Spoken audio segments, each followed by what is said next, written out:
Hi and Assalamualaikum to all of you, especially to our lecturer, Dr. Nur Zahida binti Baharudin, and also our fellow classmates. Wishing all of you are in a good conditions. Today our group have chose to compare between the Nike and Adidas company. But before we go any further, let we introduce ourselves. Hi and Assalamualaikum. My name is Isaac Iskandar Azman and my matric number is 2021-843-078. Hello, my name is Muhammad Azmi bin Azman. My matrix number is 2021-627-564. Hi, my name is Muhammad Faris Iqbal bin Rumizu. My matrix number is 2021-849498. Hi, Assalamualaikum. My name is Muhammad Irfan and my matrix number is 2021615198. Hi, my name is Aiman Takif bin Saiful Jeffrey and my matric number is 2021-615088.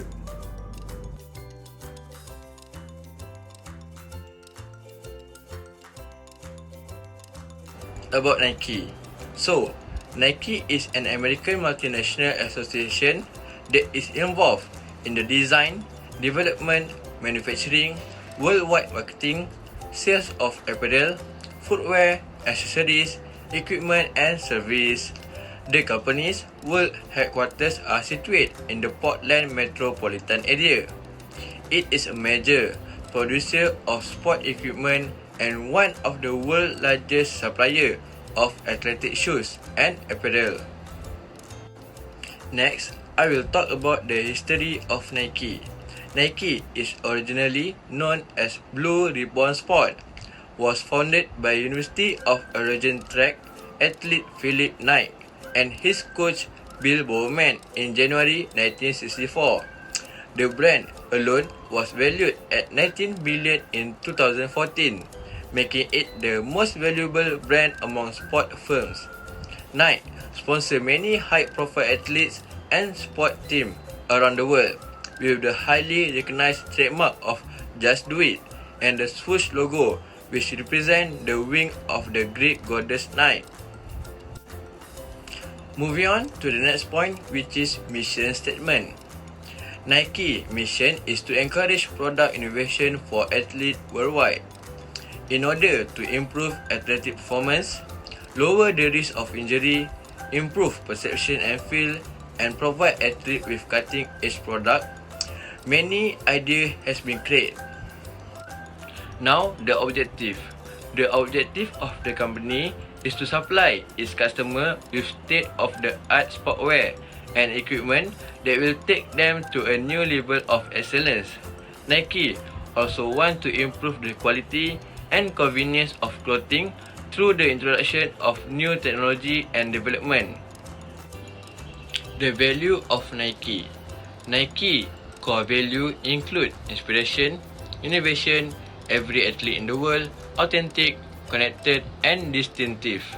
This value define what Nike stand for in its pursuit to become the best there is. Okay, now we move on to the next part, which is a ratio comparison between Nike and Adidas. Now I will explain about solvency ratio. First, the current ratio of Nike in 2021 is good, which is 2.2177, while Adidas current ratio is 1.554. We can see the current ratio of Nike is good because the high current ratio means that the company is more likely to meet its liabilities which are due over the next 12 months. Second is quick ratio. The quick ratio of Nike in 2021 is 2.0092, while Adidas quick ratio is 1.1082. Both company, Nike and Adidas, have quick ratio higher than 1. This means that it owns more quick asset than current liabilities, but Nike has more in their asset, so the quick ratio of Nike is good than Adidas. Third is cash ratio. The cash ratio of Nike in 2021 is much good, which is 1.3930 compared to Adidas 0.4609 This means Nike cash ratio is good because Nike has more cash on hand and lowers short-term liabilities compared to Adidas. The last ratio is the net working capital ratio. The net working capital ratio of Nike in 2021 is more good than 1, which is 1.7177 compared to Adidas is below 1, which is 0.554. This means Nike has higher than 1, that indicate their business have enough money to pay its bill, and it's a sign that the business is financially healthy. Okay, now I will present about efficiency ratio. First, I will start with the average collection period. Here we can see the total for Nike on 2021 is 36.0744, which is lower than Adidas, which is 49.0817, which is bad for Nike. Secondly, I will go through for inventory turnover for Nike on 2021 is also bad, which is 3.58.05 compared to Adidas, which is 4.2800.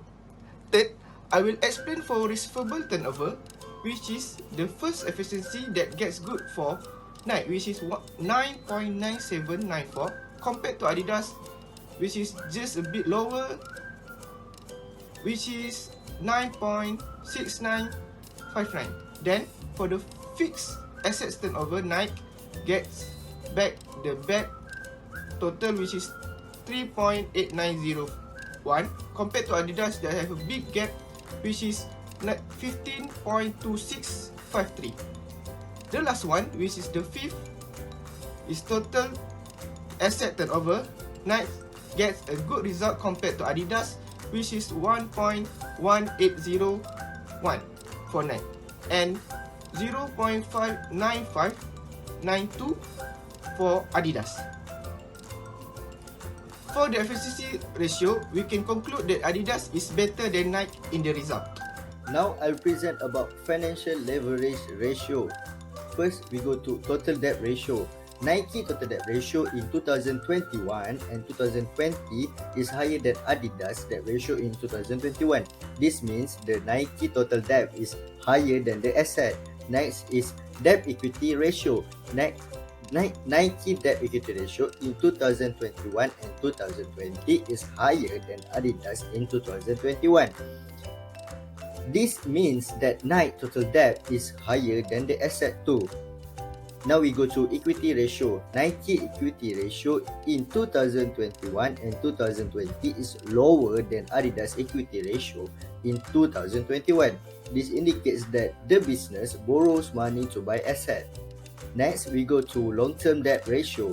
Nike long-term debt ratio in 2021 and 2020 is higher than Adidas long-term debt ratio in 2021. This indicates that the company has more debt in their assets, and it is good for Adidas because it's lower. Lastly is time interest earned. Time interest earned for Nike is lower than Adidas time interest earned. This indicates that Nike company presents a high risk and creditors in terms of solvency. So, lastly, I would like to talk about the profitability ratio between Nike and Adidas company. First, on the gross profit margin, we can see that Adidas has a higher gross profit margin compared to Nike. This shows that Nike could improve and produce their product with more efficiency. Second is the net profits. The net profit margin for Nike is looking bad, but Adidas is looking much worse, indicating that both of these companies is not good in exercising their cost control. And third is the return on assets. Return on assets of Nike are not good, but compared to Adidas that have a lower return on assets in the period of 2019 to 2021, this shows that Nike is better in generating their profits. And lastly, for the return on equity, Nike return on equity is very variable, shows that the company is bad in increasing their shareholders' value. Nike return on equity during 2021 is at 0.4486. However, Adidas is looking much worse at 0.2814. And that will be all from us. Thank you. In conclusion, based on the analysis that we have present, we can see and will decide to choose Nike rather than Adidas. It is because Nike's performance is much better and worth it to invest in compared to Adidas based on our ratio analysis and comparisons. So that's all from our group. Thank you.